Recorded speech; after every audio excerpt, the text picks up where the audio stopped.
Welcome to 2K Sports. Glad to have you with us for a little NBA basketball.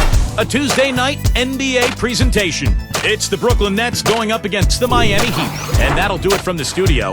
Let's get you out to Kevin Harlan and the rest of the 2K Sports broadcast crew at the arena. I'll see you back here at halftime.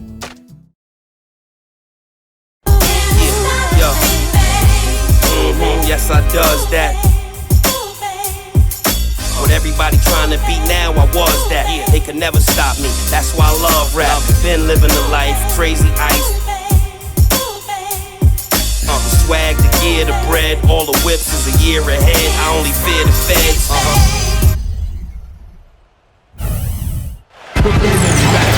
We're in a place they call the American Airlines Arena in downtown Miami, Florida.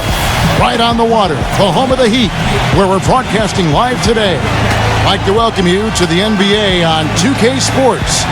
This is Kevin Harlan. Joining me, Clark Kellogg, Steve Kerr, and courtside, Doris Burke. Now a chance to check out tonight's starting lineups. And as we take a look here at Kevin Garnett, guys, what's your take?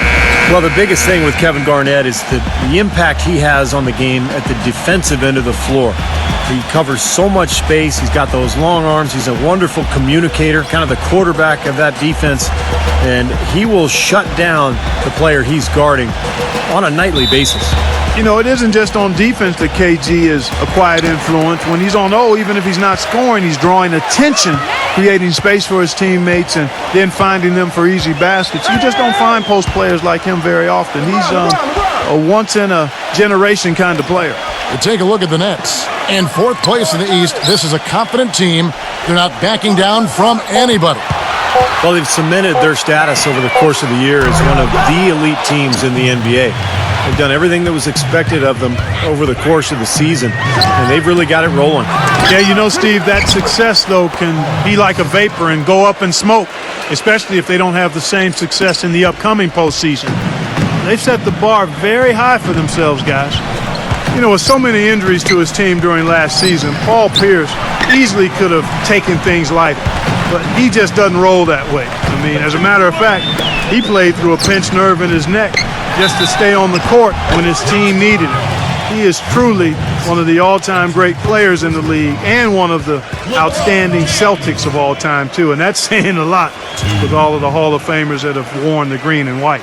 And back to Paul Pierce last season. With Rajon Rondo out with that horrible ACL team, he really carried the Celtics, I thought. Yeah, especially offensively. I mean, we saw the drain on his efficiency, the lowest field goal percentage for him in 9 years, but you know, he still can shoot threes, still gets to the foul line. They relied on him an awful lot last season.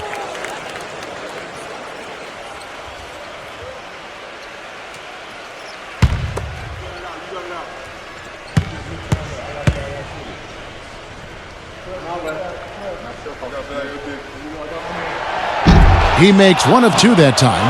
You know, the Nets really turned things around last season, guys, and a big part of that was them turning around their road record a bit. Turned some of those losses into wins, and much better on the road. It got them the 4th seed in the East. Beautiful finger roll to cap that drive off. He knows how to finish with some flair and flavor, guys. LeBron kicks to Chalmers. Dwayne Wade on the wing. LeBron. Inside to Bosh. Good D by Lopez. And for the Nets, who looked so much better when they were out on the road last season, actually ended with the second best road record, Steve, in the Eastern Conference. And you remember their hot start to the season last year. Well, a lot of that was them coming in ready and winning games on the road. Eventually, they cooled off, made a coaching change, and then all the huge offseason moves. So this is really something to watch this year, a pretty exciting club. Not a fast start here for the Heat. It's a 5-point game. Bosh kicks to LeBron. He dishes it to Chalmers. Garnett grabs the board. That's a shot that he sometimes struggles with, but you can't fault him for taking it when the defense backs off like that. And he was fouled on the way up. 2 free throws now for him. You know, Deron Williams is so strong and so poised in the post. I'd like to see him down on the block a little bit more often. There are very few point guards in this league who really have the strength to deal with Williams in a post-up situation. And the first one drops. And for Deron Williams, he is very versatile. Clark. Yeah, he can pass it, shoot it, drive it, kills you with the crossover. And he's got excellent size that allows him to back you down, too. He can put you in the washing machine and take you for a spin every now and then. The Heat have magnificent talent, but even coming off an NBA title, they had never put their name into the conversation of the great team until last spring when they went on that amazing 27-game winning streak. Wade, he's guarded by Johnson. Wade dishes to Chalmers. Pass to LeBron. Just 5 on the clock. Cans the tough leaner from the outside. And for the Heat, they were staring right at the 72 Lakers win record, and I'm sure everyone remembers, but ultimately they would fall speed to the Bulls after 27 consecutive wins. Yeah, that streak to me was one of the great feats in NBA history. Winning 27 games in a row in the regular season, so difficult, but it showed you what the Heat were made of. They really were battling every night, and I thought that put them on a great run heading into the playoffs. Wade, that's good. Wade's got his first bucket in this one. You know, size-wise, this is not a great one-on-one matchup for him, but he got that shot to go. But you wouldn't know it by how he finished. That's a nice hoop there. Doris Burke has an update for us. Doris? I had a chance to talk with the head coach for Brooklyn. We talked about their defensive game plan, and he said, for Dwayne Wade, you've got to make him a jump shooter and not bite for his pump fakes. When you do that, it's a foul or he's going to go right by you for the dunk. Kevin, Wade known for that deadly shot fake. We'll see if they can stay disciplined.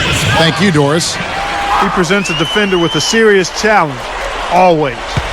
The Nets have gone 50% from the field, hitting 3 of 6 since the opening tip. Williams passes to Johnson. Watch with the screen on Wade. Johnson gets the bucket. Johnson's got his third bucket of the night. That's his third make in 4 attempts, guys, so quick start for the game. LeBron kicks to Battier. Back to LeBron. Wade. Pass to Bosch. Working on Blatch. From down low. And so he draws the foul on the shot. A trip to the line to shoot 2.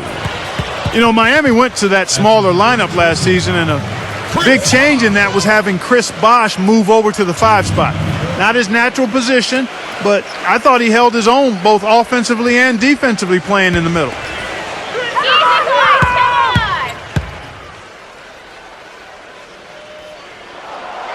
And he makes the first. And for Bosch, playing the center, Steve, he's giving up some weight out there. But he's a very smart defender. He avoids fouls. And, you know, the way the league is these days, Kevin, most teams play smaller. And Bosch can normally find a center that he can guard without too much trouble. But there are a few matchups around the league that are a problem. Well, they got the speed and the pressure of that Miami defense. You know, you think they're able to compensate for any lack of size inside by using those other things. Yeah, that's normally the case against, I would say, the vast majority of the league. Well, when you have the best record in the league, you're going to be the most dominant, one of the most dominant teams at home. The Heat just destroyed people down in Miami, and only the Denver Nuggets had more wins at home than the Heat did. Now here's Terry, averaging 10 points per contest. Rebound by Ray Allen. Kirilenko kicks to Williams. We've got 1:18 left to play here in the first. Feeds it to Terry.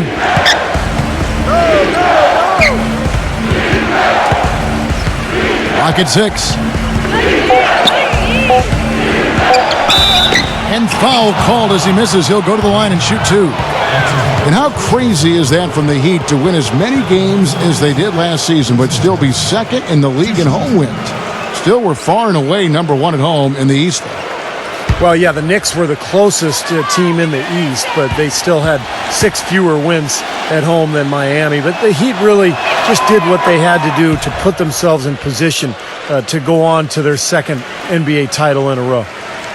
The Nets had a really solid debut season in Brooklyn last year. They made the big move in trading for Joe Johnson, but they also made some small adjustments that paid off for them as well. And both free throws good for Terry. Well, Clark, as you said, a lot of people thought they would just be a top-heavy team with their starters doing a lot of the heavy lifting. But, Steve, they got contributions from all around. Well, they didn't have big-name players on the bench, but they had some guys like Blotch and Evans who were kind of under the radar, but came in and played very well for this team a year ago. Now, of course, you got big names across the roster for the Nets. Now, here's Anderson. Right now averaging 5 points a game. That ties it up. Battier's got his first bucket of the game, and he's on the board for 3. That's like a layup for him. He's just wide open out there. The pass to Blotch. Baseline J on the way, and it hung on the rim, but wouldn't fall for him. And here is Allen. He hasn't yet put up any points in this one. Battier, guarded by Kirilenko. Just 2 seconds between shot clock and game clock. Shot's good by Bosch. Here's Williams.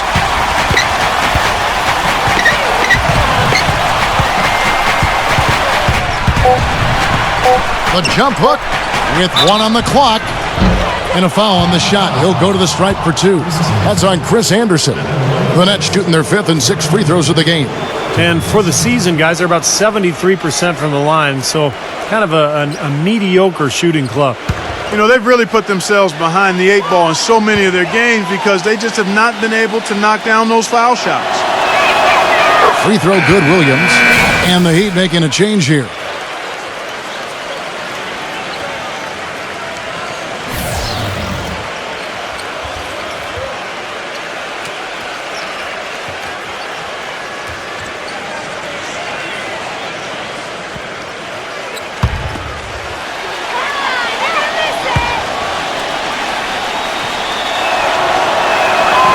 And so he hits both. There's not a lot you can say that hasn't been said before about his skill at the charity stripe. Here's LeBron. Can't get it to go. It's all tied. Coming up Sunday, October 6th, Ty Lawson and the Denver Nuggets take on Kobe Bryant and the Los Angeles Lakers. You don't want to miss it.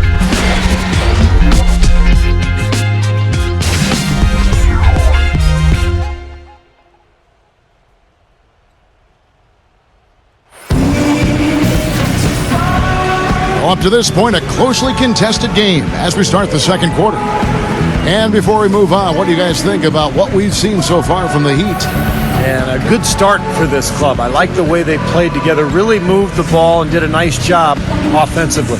Yeah, excellent ball movement, and it's paid off on the scoreboard, too.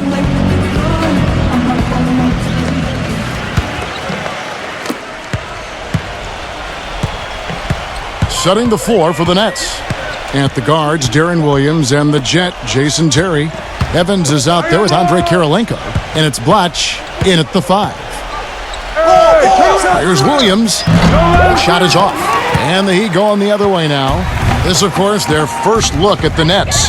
I'll tell you what, of all the things they did well last season, maybe the most impressive was sweeping the season series against these guys. He feeds it to Cole. He passes it to Anderson. Pocket 4, LeBron. And the shot clock expires. 24-second violation.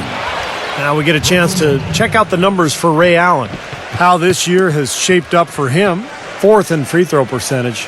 And his three-point field goal accuracy has been really impressive.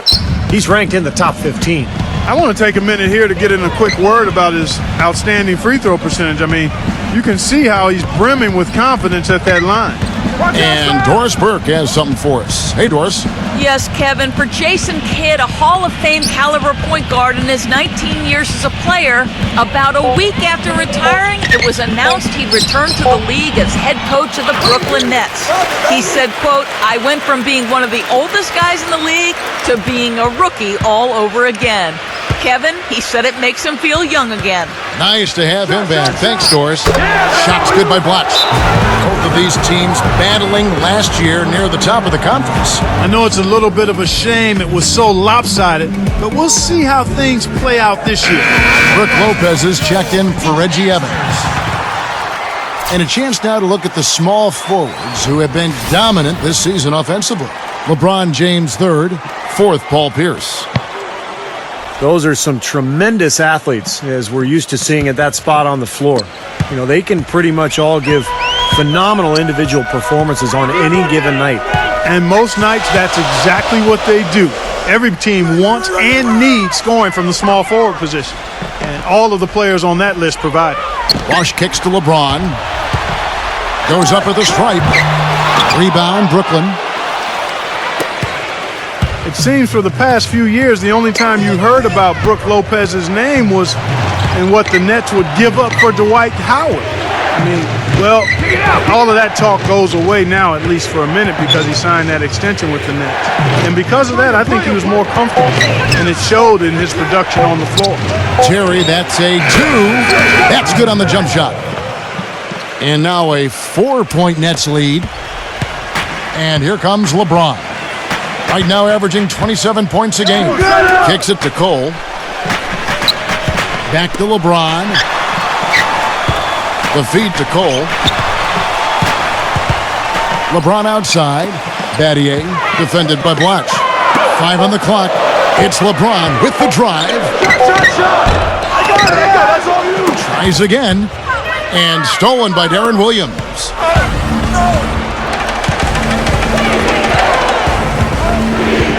Williams gets a screen from Lopez. Williams dishes to Lopez. Shot is no good. Some solid defense from Battier.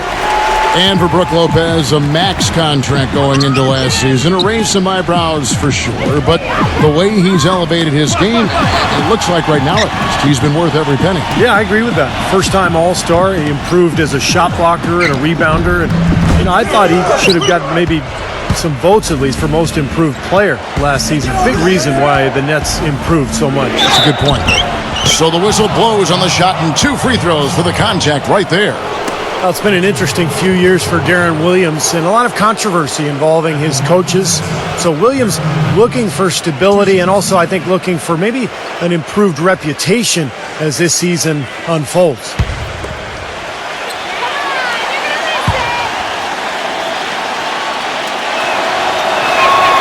Free throw good, Williams. Going back to Williams-Clark and the coaching change, do you think he had a hand in that or not? It's so hard to speculate. It really is, Kevin. I agree with you there. I think it's overblown, quite honestly. You have to remember, playing in the Big Apple, the storylines will abound, true or not, and they sometimes can take on a life of their own. Well, the same thing happened in Utah now, too, under him. Yeah, again, I think some of that, there may have been a little bit to it, but again, I think overblown is the best way to look at it. Good on both. You know, last season for the Nets, high expectations, guys. They were the runaway pick to be the